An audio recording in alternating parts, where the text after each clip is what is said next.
I'm gonna talk about my recent trip. I have not been in too many places, just a few near towns from Tuluá like Cartago, Armenia, Medellin, Cali, Pereira, and nothing else. In fact, the place I will talk about, I has visited twice. My most recent trip was to the Coffee Belt with my grandma and some friends.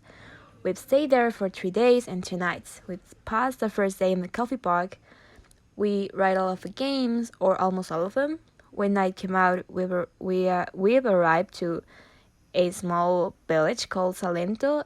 It's very colorful and crowded, day and night.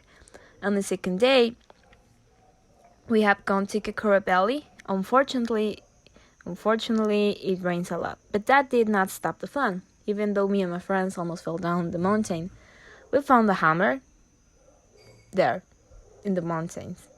It's really cold there, and with the hammer that we found in the fur hats, we look almost like Russians. When we arrived, we when we arrived to the house where we were staying, we started an asado. On the last day, we planned to get out of the village in the morning, but it didn't happen. We ended up leaving the coffee growing region at 9 p.m. When we left Salento, we went to Finlandia. We found a lot of cafes there, and all of them were just perfect.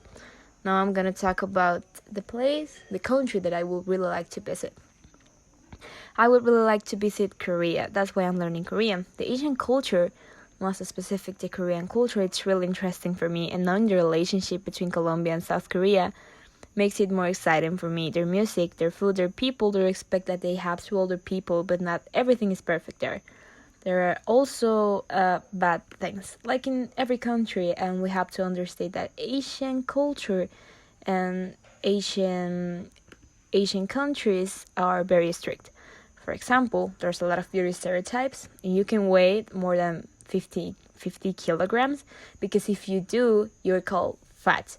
Also, the highest suicide rate is in South Korea, but we're not talking about bad things.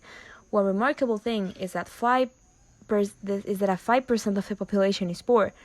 Of course, the right thing is that only that there's a 0% of poor people, but 5 is a really small amount of poor people. South Korea is good to visit, but maybe not to live. I would prefer Kansas to live, maybe.